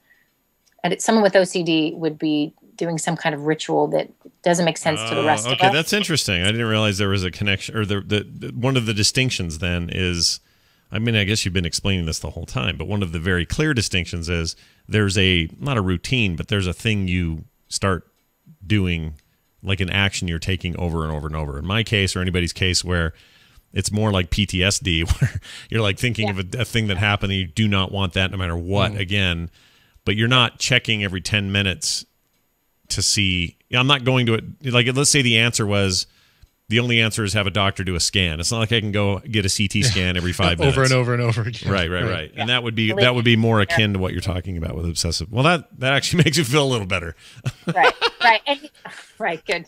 Well, and the other thing about this too is, and this is part of the treatment that you go through, is to interpret those thoughts actually a little more accurately. So the checking on my child, you have to learn how to have other voices in your head, not just the crazy brain trick. So a reminder of being able to say to yourself, okay, one of the reasons I'm doing this is because I'm a new parent, and it's my mind's way of reminding me I need to protect my children because I love them, and I'm not going to hurt them, and they're not going to accidentally swallow a penny, but I love my kids, and that's where this is coming from. So that's one element. This guy may be just really conscientious and cares about animals and other people, and this is some weird form that's taking. So there's nothing wrong with him. He has anxiety, but OCD doesn't mean anything's wrong with you. You have anxiety, just like anyone with anxiety has anxiety. The challenge with OCD is the themes, the stuff that your brain does, the trick that it plays on you, the content is usually weird. And so you feel like, what is wrong with me? But someone else who's just stressed out and feels anxious and has panic attacks for no like known content reason, we think, wow, this person has anxiety. Okay, that's rough. But someone who's like counting something to do something, you know, it just seems weird. Compulsion and it seems weird to them. They know it's weird. And so that's a really hard thing to not get really down on themselves. Depression is very connected to OCD. We don't know exactly why. I think there's logical reasons why, you know, when you're, you know, spending your whole day checking to see if you hit someone with your car and you can't stop. I mean, that's going to make anyone depressed at some point, right? Sure. So you got to be really careful of that. That's typically where OCD leads if it's not already happening. So to get evaluated for depression as well. So anyone he sees who's good is going to know about all of this. Obviously, it's going to help him with this exposure response treatment and, you know, make sure that depression is not developing, or, you know, if it is, to treat that as well. What if I think so there's a lot of hope. What if I think the Japanese waitress that I had yesterday at the sushi place had OCD? Should I help her? She was obsessively cleaning our table. Like every few minutes she'd come over with a rag and like ask. Oh, really? Like while you're not before you sit down or after you leave. Yeah. Like while you guys. Yeah. And this sushi, amazing. This place, we love it. We've never had her before as a waitress. She barely knew English, but she would come over all the time. And like you'd feel like you had to kind of lift things up so she could do a little tidy up with the rag. Oh, no. Yeah. It was weird. You dropped a piece of rice. Quick, let me get that for you. I mean, obviously it could be nothing, but it just when you were talking about this, it reminds me of something that maybe she just cannot not do. She just had to. She had to come and clean our table as we used it, which was weird. Anyway, well, there you go. OCD, everybody, still a threat, still a thing. Still a threat. Still out there. I'd never heard of one quite like this though. The hitting an animal thing is interesting. And he's sort of describing anything, like maybe it's a person, maybe it's an animal, maybe it's a rock. Oh, maybe good point. Yeah, good point. It could be anything. That's true. And driving OCDs are tough because there's just so many variables that could trigger that. But in reality, it's actually a great one to treat because you can work pretty easily with it because you can get triggered a lot, you know? Yeah. Well, plus you have some physical evidence or lack of physical evidence in a way that just seems like it's an easier thing to surmount. I mean, even with my dumb example, if I do have a sudden pain, there's really little I can do to know what's going on. I have no view of it. It's not like a rash on your skin or a toenail hanging off or something like that where you go, oh, well, clearly I've broken my pinky. It's like, no, I don't know why everything's killing me right now. I can't see it. So, you know, happy days are here again. So in a way, he's lucky in the sense that it's a thing you can get some tangible, you know, stuff from. And I don't mean just his compulsive, let me go check every time and look for an hour tangibility. I mean, with this therapy, if he follows it through the way you're describing, he'll be able to see pretty quickly that not every rock that pops up underneath the tire and hits your rim and makes a sound has to be, you know, a kid on a bike or whatever. Right. Not all. And yeah, and it's something to seek support for. I do want to say one note of caution. There's as with everything, there are OCD treatments online that are scams and they cost a lot of money and they promise big things. So don't do that.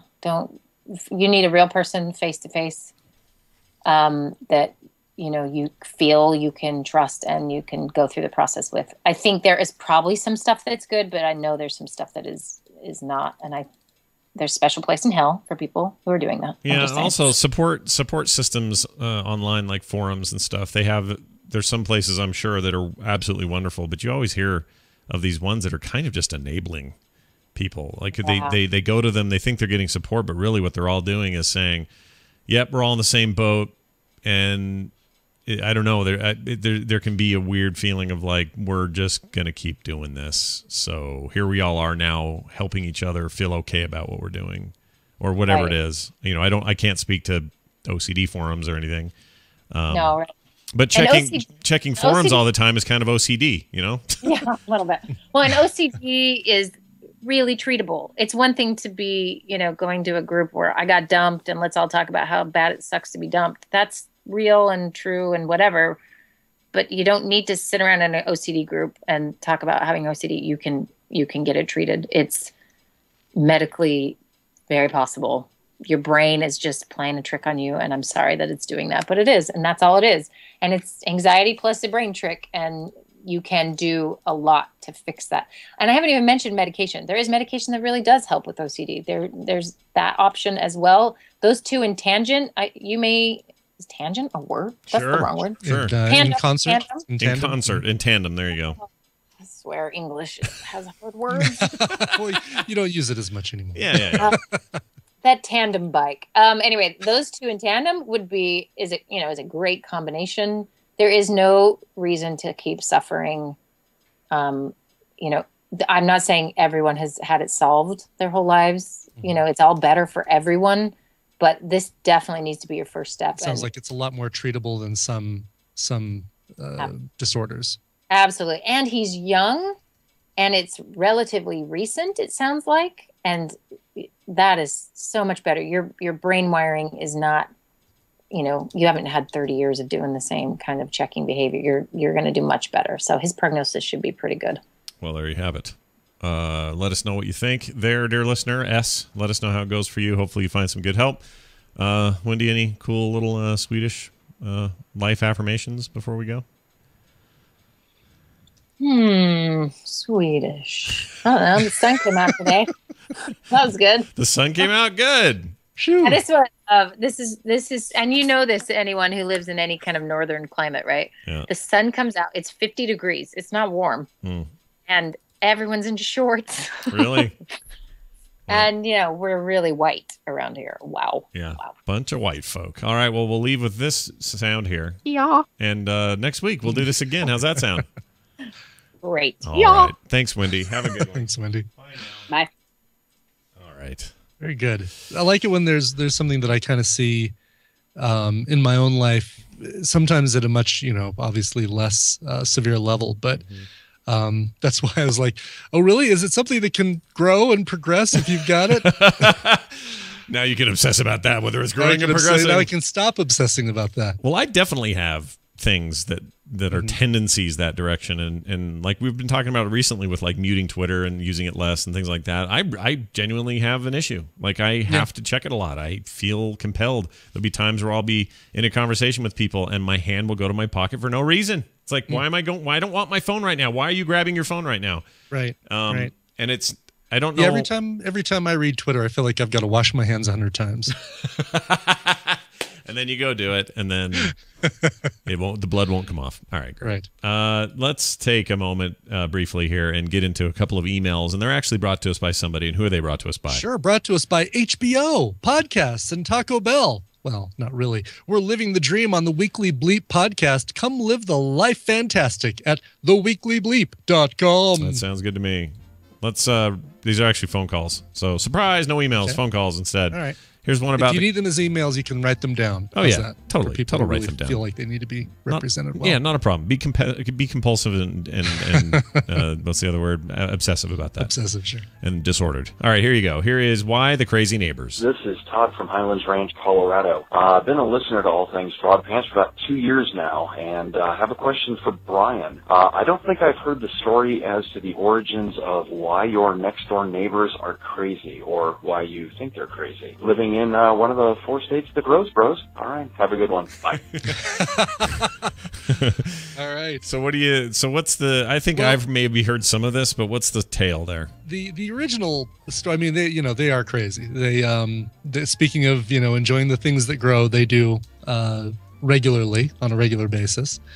The story I think that kind of started it all was when their cat was lost several years ago. And I won't go into the whole thing. It's on an old episode. I don't know what the number of the episode is, but after trying everything and going out and putting signs up, and we had to, we were helping him. Tina and I spent that whole summer helping him, and we had lost kitty signs that we put up all over the neighborhood. And then people would call in and say, "Oh, I think we found your cat." And we'd go there, and it'd be a cat that didn't look anything like the photo. And they'd say, well, what are you going to do with this cat? And they said, well, probably just let it go back free. It's like, no. And so they would take the cat in, see if it was chipped, take it back to the vet. I mean, they're very, very responsible pet owners. But when everything else was kind of coming up fruitless, they brought in a pet psychic who, had to kind of glean where the cat was. And the pet psychic was doing things like saying, oh, yeah, she's near construction, or she's near a brown house. And, when you, from the outside, that behavior could look kind of crazy. Sure. I would quantify it as such had I not, until you know them better, I guess. The, and also, the Dave, who's the male half of the Crazy Neighbors, goes by the name Crazy Dave and has, very early on. And when we first moved in, he's mellowed out a lot in the years since, but there would be some crazy parties going on there that we'd sometimes attend. Not like key parties or swingers or anything like that, but it would just be stuff that got out of control. So we got the name Crazy Dave. If it sounds like I'm being, what's the word? If it sounds like I'm being very cautious, it's because they've started listening to TMS, or at least they were for a while. And so I want to make sure that I do paint them in the loveliest light, because we adore them as neighbors. Oh, yeah, you guys have a great time. It's not like you're telling stories of disdain. You're loving it. You're loving it. So, yeah, I have friends like that. Yes, exactly. Totally with you. That's great. But they're crazy neighbors, and they will always be crazy neighbors. There you go. Well, hopefully that helps our Coloradan listener. Coloradan, right? That's right. Highlands Ranch, yeah. Where's that at? Is that nice? That's down south. It's in the very nice part of town. The hoi polloi live in Highlands Ranch. It's fancy. Close to the mountains, almost directly south of where I'm at, and very nice homes. Pish, Lots posh. of golf courses. Pish, posh, pish, posh. All right, well, here's your final thing. I was just listening to Recommendals today, and Nicole was talking about how Mark doesn't like The Night Before Christmas. And I'm almost wondering if he has the same problem that I have, where anything stop motion, claymation, whatever, freaks me out. I can't watch Wallace and Gromit. Gumby is scary to me. A lot of the Rankin and Bass Christmas specials, I can't enjoy because they freak me out. And so I'm wondering if that isn't the same thing for Mark, but if not, maybe he just doesn't like it. But anyway, thought I'd put in my 2 cents on that. Have a great day. Bye. Okay. It's all stemmed from that one time that a snowman with the voice of Burl Ives broke into our house and held us at gunpoint. I'm Mr. I mean, it makes me wonder if they... Here's what I would ask them if I was their therapist. I would say, did you watch a lot of... Rankin Bass. What's the guy's name? He used to all the movies, like Cyclops movies and Sinbad. I can't think of his name. Harryhausen. Harryhausen. You watched a lot of Ray Harryhausen movies, because when I was a kid and I saw my first Harryhausen, that stuff did freak me out. I remember the herky-jerkiness of it just was so unnatural, but also oddly compelling that it really stuck with you. So I wonder if that maybe you had a similar experience, and then I just sort of grew to appreciate it. Could totally be it. Yeah, because that stuff is weird, dude. Yeah, and it's when they use it today, like if they had a horror movie where the crazy possessed black-haired emo girl was moving around in stop motion, it would freak me out. Yeah, it totally would. That's a great idea, actually. Bring it back. That's a way to bring it back. Because when you see it in Terminator 1, you're like, okay, that's dumb. Or at the end of Aliens had stop motion Queen alien flying out into space, moving very herky-jerky. You're just like, oh, really, guys? Come on. Can't you George Lucas that and fix it in post? Like, that's just terrible. Yeah. But as a kid, though, that stuff is just, ooh, what are we seeing here? What is this weirdness? So maybe that. I love stop motion, so more of it, please. She probably hates Coraline. Coraline's freaky and stop motion. Frankenweenie and Paranorman and stuff like that, probably. Sure. All right, that's it for that. Thank you for your calls. You can keep those coming to us, 801-471-0462. All right, there should be a TMS PM today. There's a small chance that I've got a thing that may bump it. I'm trying real hard not to have that happen. I would say right now it's 80% chance that for sure there'll be a TMS PM. But there's this little 20% I'm not sure about. So I will let Brian know first, and then the rest of you after, if it changes. For now, we're counting on it. We're going to have Dan. We're counting on the full thing, but I just want to let people know there's a possibility. That's happening later today. Thanks to patreon.com/TMS, where you have supported us to the degree that we can have that extra show per week. So thank you so much for that. You can email us themorningstream@gmail.com. On the web, we are at frogpants.com/TMS. You can call us 801-471-0462. And you can find us on Twitter at Coverville, at Scott Johnson, at Morningstream. And I think that's going to do it. Are we still doing that thing later with Brecky? Yes. Okay. I believe so. Shortly, in 3. in fact. Well, I've got it. My timer is saying that it's in 3 minutes, but obviously it's whenever we finish this. But by the way, for those of you who were looking for Coverville, I tweeted about this, but a big emergency freelance thing dropped in my lap yesterday afternoon.